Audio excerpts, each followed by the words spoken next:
вечноста, кои се премостени со една надеж. Надежта е тој мост. Рече Борјан, таму каде што заврши феминатиот пат, со една надеж која апостол Павле ја има за воскресение, во Христовото воскресение, кој сите нас ке не собере повторно во целата вечност со Христос. Црквата ќе продолжи во вечност. И тоа е надежта. Така да, овој текст кој го читавме изобилува со надеж. Сега, кога говориме за надежта, убаво е да ја дефинираме што е надеж. Зашто овдека во овој свет, во секојдневниот говор, надежта не е нешто сигурно. Надежта е нешто што е посакуван тек на нештата. Ние посакуваме нештата да одат на некаков начин, но и не сме многу сигурни дали ќе одат така. Имаме надеж, но може и да не биде така. Како, например, се надам дека ќе положам, ама не е сигурно, или се надам дека ќе се вработам, но може и да не се вработам, не е сигурно.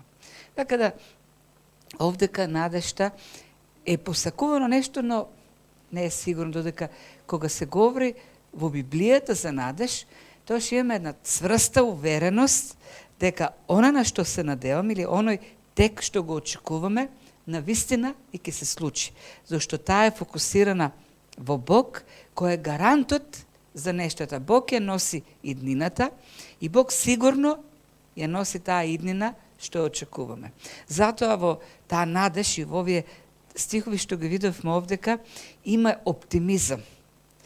Нема воопшто место за апатија. Има трпеливост, додека да се случат тие работи, но во исто време има една мотивација, зашто знаеме дека сигурно ќе се случи, тоа влијае на сегашниот живот. Мотивирани сме да ги направиме работите што треба да ги направиме, зашто тоа што ќе дојде е сигурно. Кога имаме надеж, таква она светска надеж дека ќе се случи нешто, ама и не сме многу сигурни дали ќе се случи, тоа внесува некој сомнеш и мотивацијата и не е целоста. Например, обично кога се договараме да одам во Софија или во Бугарија или некаде на друго место да држам семинари или предавање или да проповедам, договорени се датите, сигурно и јас се спремам овдека, зашто знам дека одам. Оваа недела требаше да одам, ама не беше сигурно. Ми рекоа, не е сигурно дали ќе се случат тие семинари и не се ни подготвав, да ви кажам. Секам се, ако се подготвам цела недела, а не одам, џабе сум се подготвил. И сега можеш и да одам, и во тој случај ќе бев и неподготвен. Ке требаше во последен момент да ги правам работите. Кога знаеш дека нешто не е сигурно и немаш доволно мотивација. Меѓутоа, ова надеж за кој што говори овдека Павле, нештата што ги очекува сигурно ќе се случат.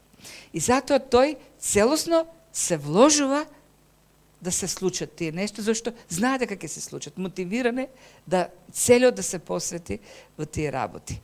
Така да, библиската надеж не дозволува апатија или рамнодушност.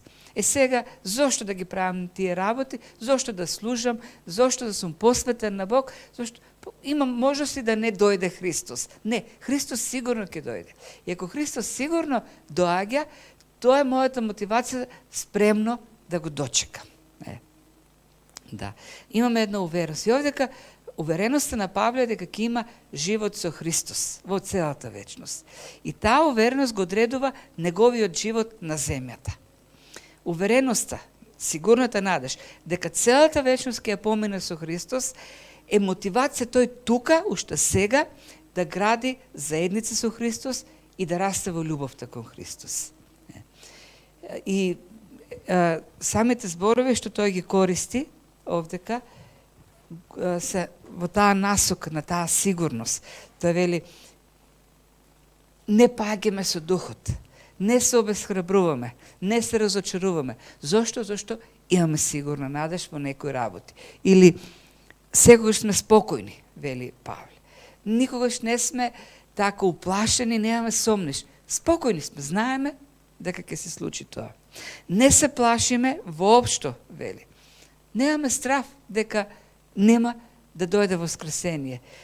И затоа сакаме што поскоро да го напуштиме телото, зашто знаеме дека кога го напуштиме тоа тело, сигурно е надежта дека се облечеме во нешто посигурно, нешто потрајно.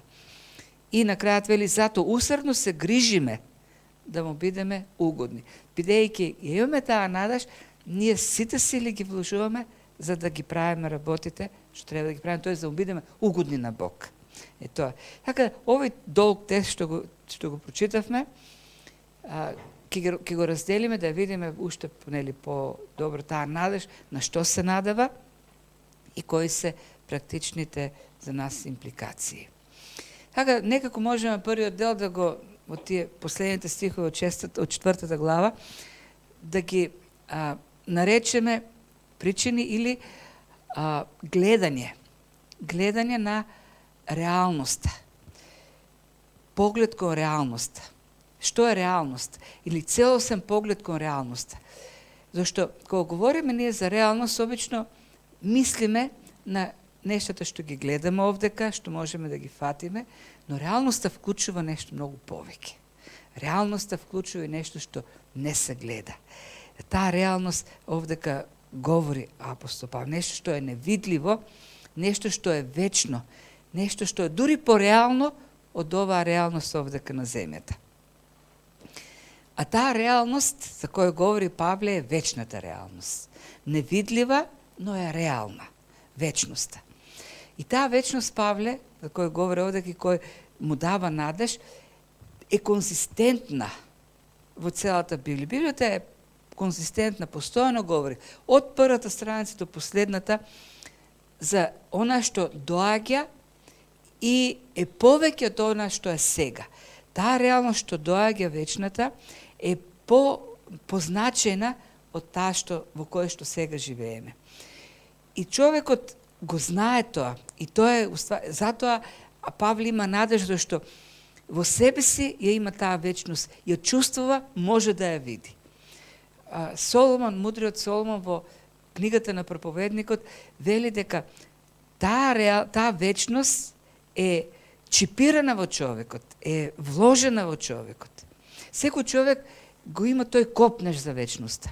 Што мислите, зошто прават споменици? За да увековечат работи зашто имат копнеш за вечноста.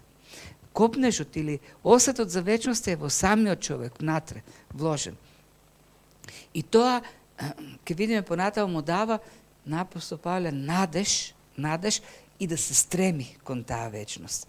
И сега, тука ќе видиме, не говори за нешто видливо, говори за надворешно тело, внатрешно тело, надворешен човек, внатрешен човек.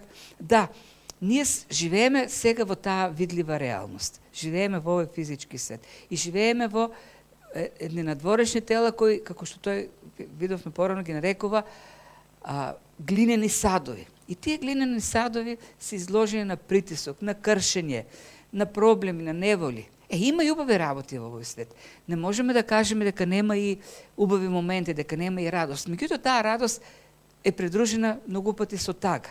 Да, има и задоволство, но и болка. Има смеа, но има и солзи.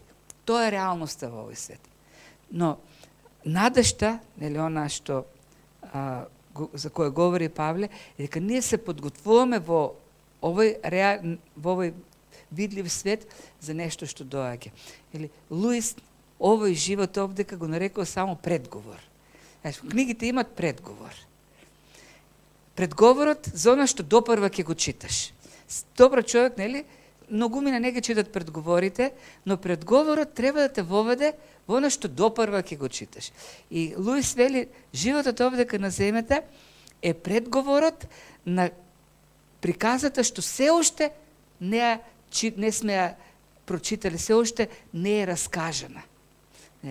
И сегаш предговорот е врзан со она што доаѓа во читањето. Овој живот на земјата е само еден предговор, кон она вистинско што треба да се чита. Она што ќе го во целата вечност ќе го живееме. Она што го живееме сега е само еден предговор, една најава на она вистинското што ќе го живееме.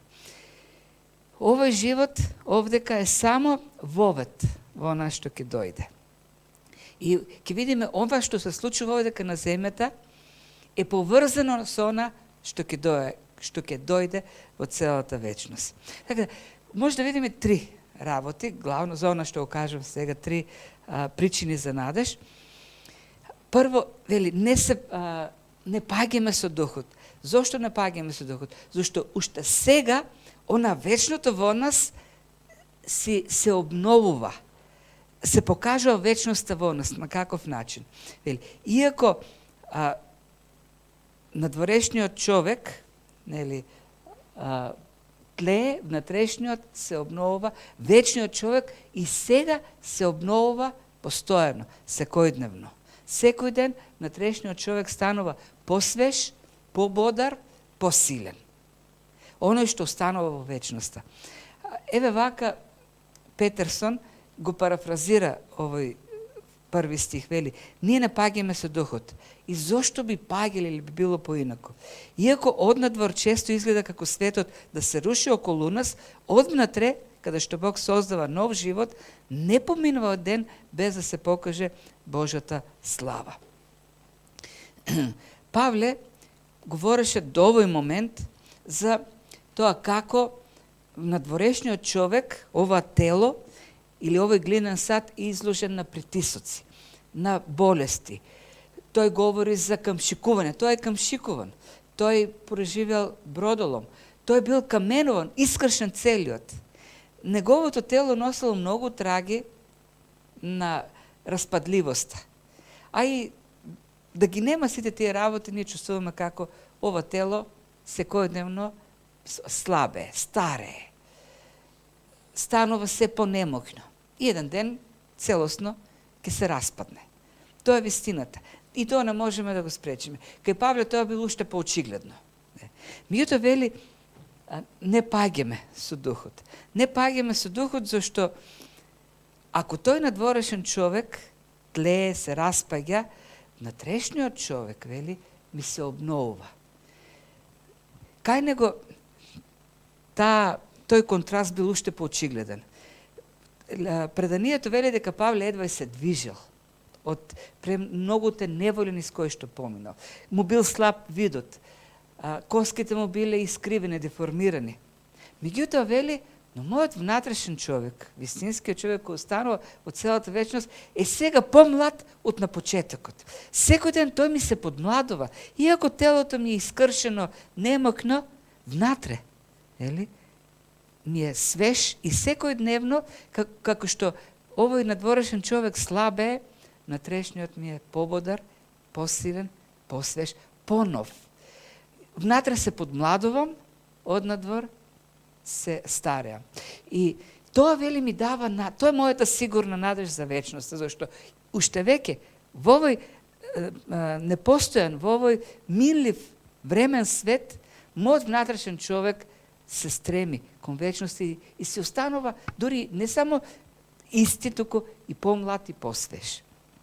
Понатаму говори за страдањата и вели, зошто и не паѓам со духот, зашто сега овие страдања, и тој ги нарекува незначителни страдања. Представете си, сите тие камшикувања, каменувања, бродоломи, критики, хули, глад, студ, низ кој што поминува, ги нарекува мали, слаби страдања, ги нарекува незначителни, зашто тие се сега во ова време.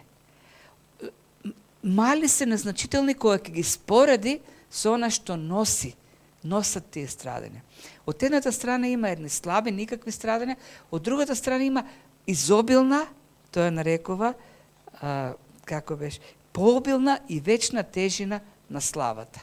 Од едната страна имаме едни лесни страдања, од другата страна имаме една тешка слава, тежина славата. И се овие придавки што овде ќе ги користи, кога говори за пообилна и вечна тежина, значи тој споредува сегашни времени со времени страдања со вечна слава. и тие лесни со вечна тежина. Тие придавки, овие придавки обилна и вечна, се однесуваат на тежината на славата. И тешката слава всушност е нешто што го очекуваме ние да дојде во вечноста. Тешка слава. И двата збора, и тежината и славата говорат всушност за едно исто нешто. Ако може да го дефинирам, и важни се тие два збора. Тежината, што значи тежината и што значи славата? Тежина, така многумина коментари ја толкуваат, тежината всушност треба да се разбере како некаков респект, како некаква почит, како некаква вредност. Кога и ние дори сега кога кажеме дека на некој човек зборот му тежи, всушност велиме дека му вреди зборот. Неговиот збор има квалитет, има значење. Тоест, имаме почит кон неговиот збор.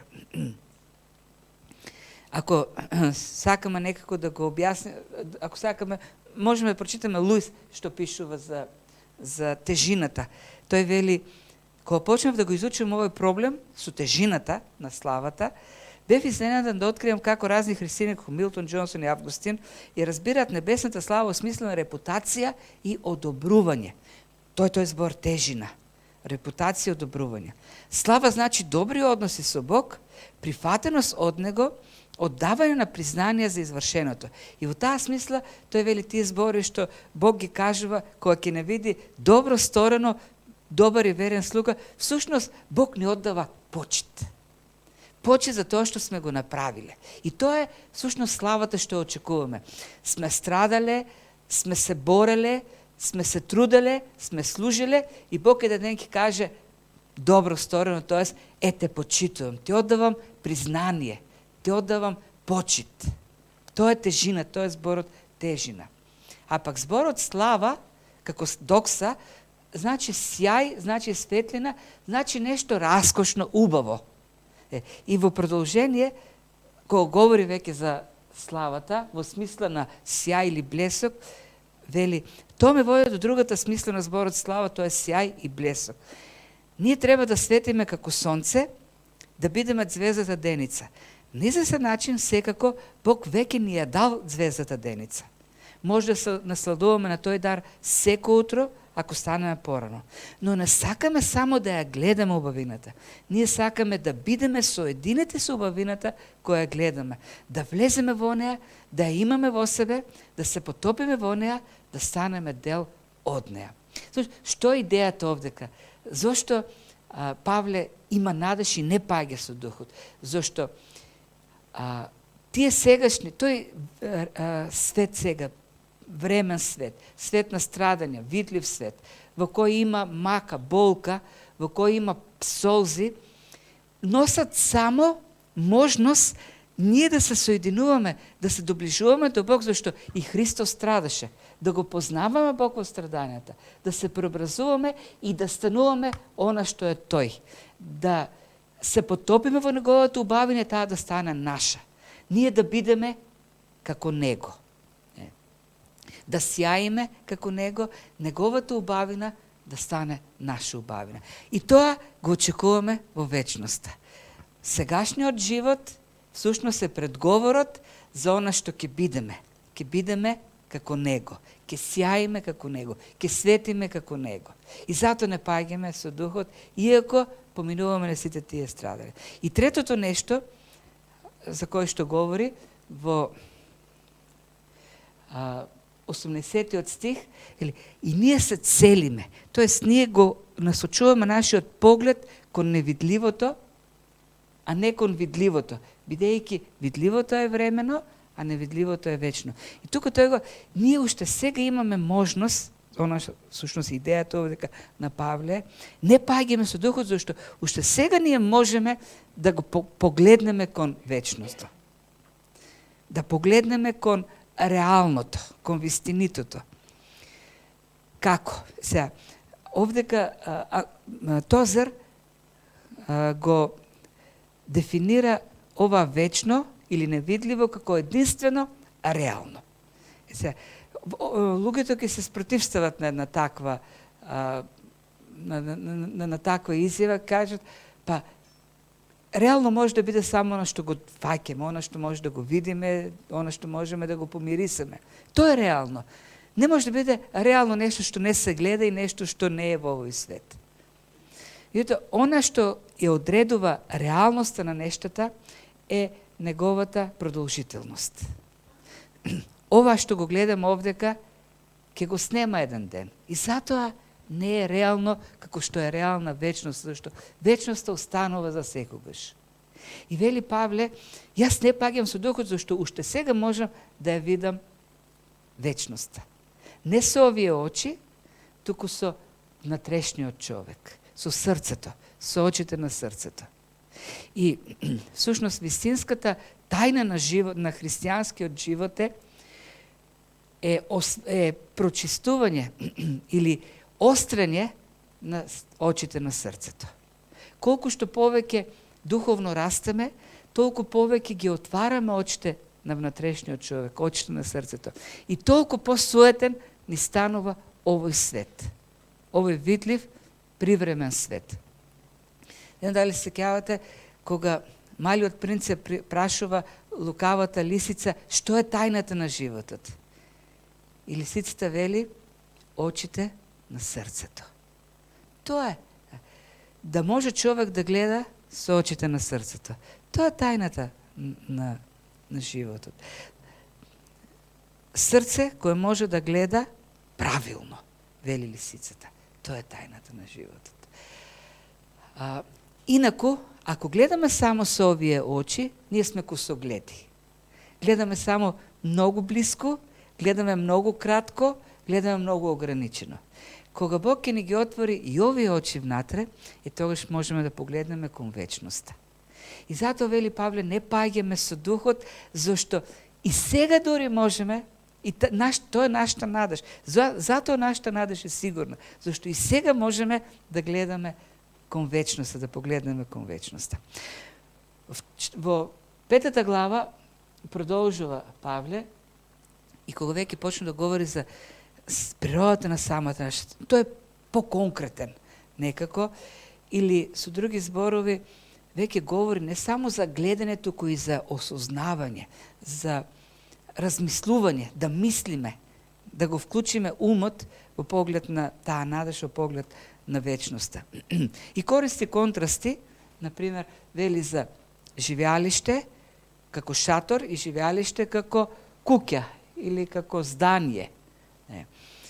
Овој контраст е многу разбирлив, бил поразбирлив за вечност, во древноста, за евреите, зашто биле обкружени од луѓе, номади, кои живееле во шатори. Доаѓаат овдека, живеат малку време, потоа ги пакуваат шаторите и одат на друго место. Знаете ли, номадите така живеат. Се селат постојано и живеат во шатори. И денес шаторите се познати.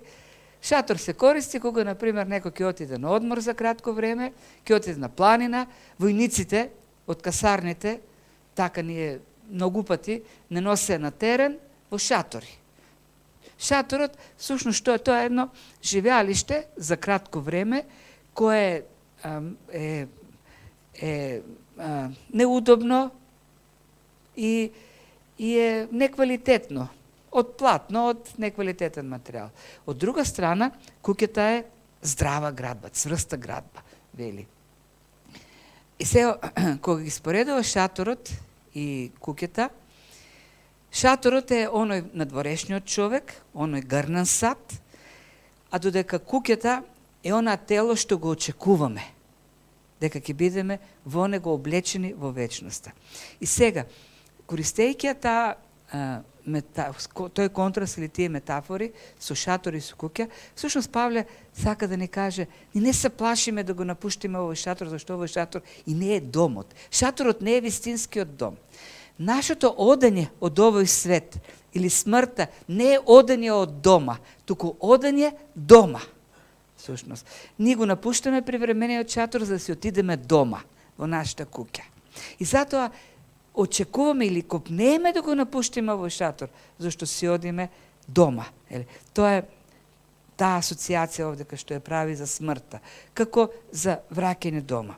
Вториот контраст е со едни воздишки што ги имаме во овој шатор, со очекувајќи комплетно обновување во куќата во која ќе си одиме, тоест она постојано нераспадливо тело што ќе ни го даде Бог кога ќе отидеме во вечноста. Вели, во овој шатор привремен ние постојано воздивнуваме, копнејќи да се облечеме во своето небесно живеалиште. Зошто? Само да се најдеме облечени, само за да се најдеме облечени, а не голи. Ова е многу важно, ова е клучната фраза овдека, за разбирање на тој шатор и на тоа живеалиште. И тука добро е да ги знаеме концептите за смртта или за оваа тело и смртта што имаат грците, елините и римјаните и оној концепт што го имаат евреите. Елино-римската култура верувала дека душата на човекот е како во гроб во оваа тело, заробено во оваа тело. Ова материјално тело е измачување за душата, зашто душата е чиста, телото е нечисто. И душата копне да излезе од оваа тело и според некои верувања оди во нихилација, во непостоење, според други се враќа во кај божеството, се соединува, има една целосна абсорбција таму и веќе всушност непостоење во рамките на тоа божество. Додека евреите всушност на телото гледаат како на облека за душата, која прави душата, дава на душата личностни својства. Душата во телото е личност која може да комуницира, да живе во заедница, да општи. Без тело душата е гола, е безличностна. И сега кога вели, и ние сега душата е во тело, облечена е, но овка, воздишнува, зашто ова тело е само шатор за душата. Да, ние можеме сега да имаме како личности заедница со Бог, но преку вера, не лице в лице. Кога ќе го облечеме вечното тело, тогаш душата ќе добие една целосна комплетираност. Тогаш душата ќе се облече во личност која ќе може да го гледа Бог в лице и ќе може да живее заедно со Бог.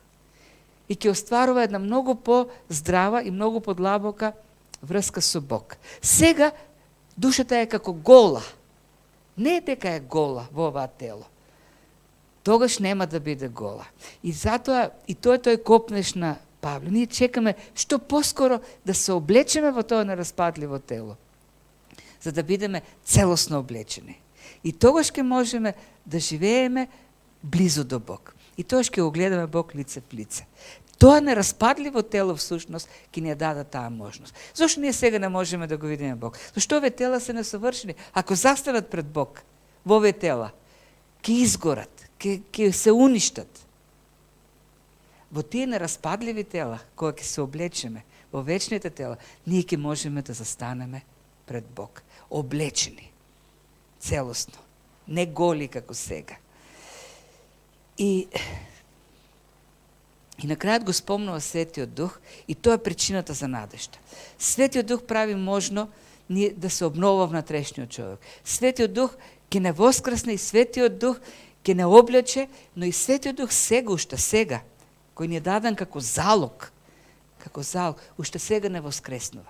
Не воскреснува кога сме безхрабрени. Не воскреснува, го воскреснува она светоста на Бог. Не воскреснува за правилна перспектива во животот. Воскреснува постојано, секојдневно, с вистинска смисла, вистински цели во животот. Така што, давајќи ни го уште сега Духот, како залог, е гаранцијата дека ние ќе се облечеме во нераспадливи тела, тоа е гаранцијата дека ќе бидеме блиско до Бог, ќе живееме вечно со Бог. И затоа Павле вели, не паѓаме со Духот, не се плашиме, зашто Духот сега ни е даден како гаранција, ни е даден како сигурност дека таа надеж што имаме ќе се исполни. Ќе ги имаме оние работи што ги очекуваме. И на крајот, да кажеме нешто за на едно прашање, еве, како практични импликации. Добро, вака, мислејќи на вечноста, насочувајќи го погледот кон вечноста, ангажирајќи се за вечноста, дали нема опасност да забегаме од толку што ќе заборавиме на овој живот, тоест ќе станеме неодговорни во овој живот? Нема таква опасност, вели апостол Павле. Зошто нема таква опасност? Зошто, и тука пак продолжува, сегур сме спокојни, не се плашиме во 8 стих. Зошто? Зашто нашата насоченост кон вечноста, кон оно што ќе дојде, не тера овдека. Уште повеќе сега, иако не го гледаме лице в лице Бог, го гледаме само по вера, уште сега ние да му угодуваме, уште сега да ги насочиме напорите, да растеме во љубовта кон Бог. Тоест, со други зборови, без разлика дали сум во оваа тело распадливо, без разлика дали сум во вечно тело, без разлика дали го гледам Бог само преку вера, со очите на срцето, или реално еден ден во Божјото царство, без разлика во каква состојба сум. Јас имам само една единствена цел, да му угодувам на Бог, да растам во љубовта кон Бог. Тоа го правам сега во ова тело, тоа ќе го правам и во вечноста во нераспадливото тело. Тоа го правам и сега кога го гледам преку вера, тоа ќе го правам и тогаш кога ќе го гледам лице в лице. Со други зборови, и сега и во вечноста јас правам едно исто. И мојата надеж за вечноста ме тера сега, во ова тело, во овој привремен живот, во овој привремен свет, да бидам насочен кон Бог. Зато нема неодговорност овдека. Мојата насоченост кон вечноста не ме прави неодговорен овдека. Напротив, мојата насоченост кон вечноста ме тера во овој предговор на животот да бидам целосно посветен во вистинските работи. Да бидам целосно посветен за вистинскиот живот. И уште повеќе таа амбиција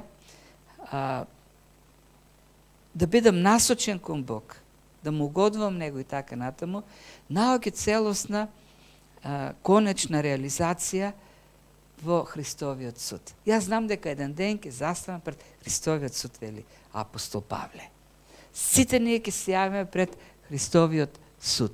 Секој ќе ја прими наградата што ја заслужил. Во ова привремено тело, во ова распадливо тело, во овој надворешен човек, се што сме правеле, за тоа ќе дадеме сметка пред Христовиот суд. И ова не е оној суд пред големиот бел престол, каде што ќе бидат судени луѓето. Ова е овој суд, или бема, или бима, или вима, зборот што го употребува апостол Павле, е суд за верниците.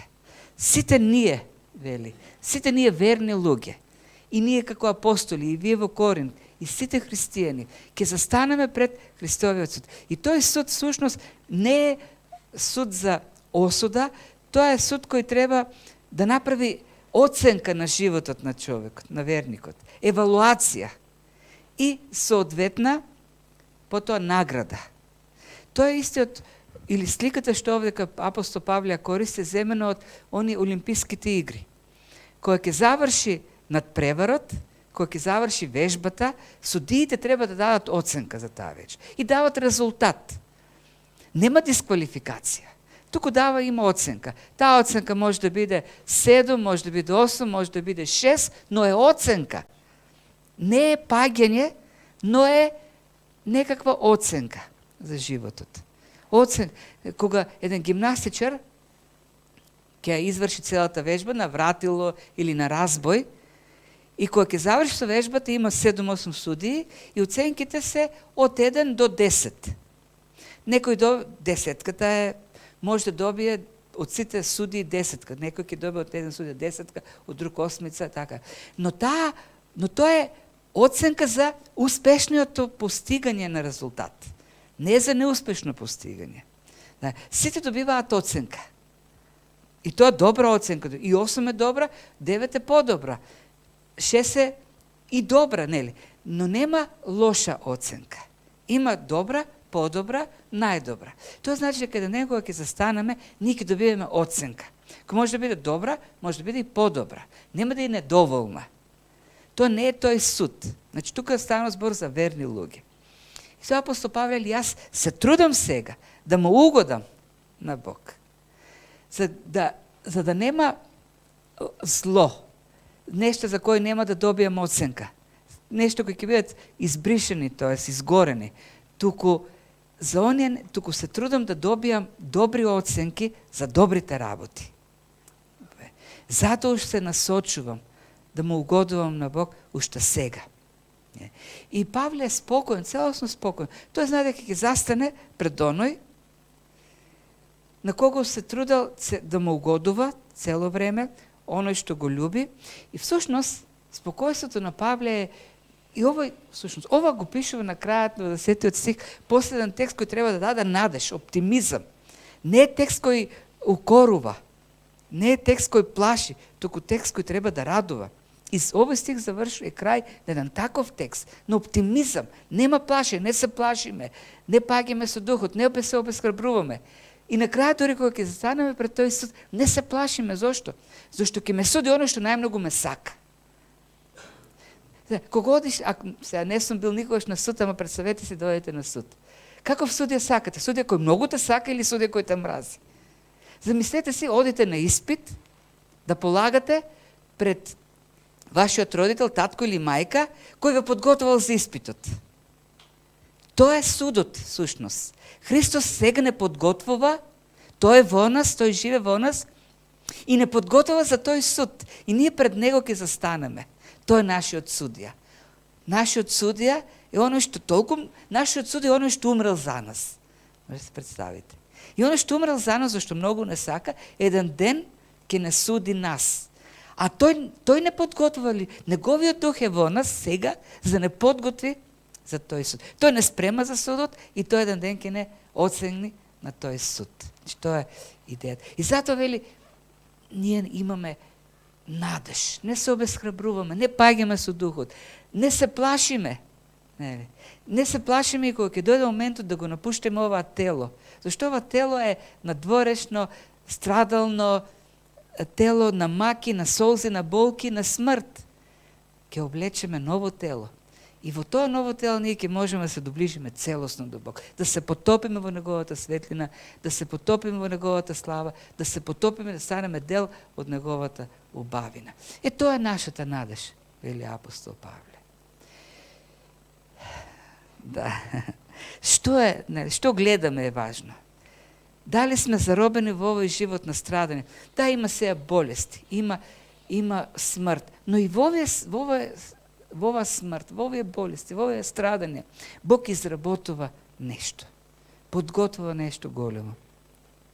Нашите очи, вистинските очи, нематериалните очи, да ги остриме уште повеќе, да ги бистриме, да ги просветлуваме уште повеќе, со молитва, со читање на Библијата, со заедница со Бог, во заедница со Бог, за да можеме да се насочуваме кон невидливото кое е единствено реално. Ова овдека е илузија. Денес го има, утре го нема. Еден ден се ќе се уништи. Останува само она во вечноста. Она што ќе го добиеме како содржина на животот заради овој предговор сега на земјата. Господ да ни дава мудрост, сила да живееме со копнеш да му угодуваме на Бог целосно, посветени на Него. Амин.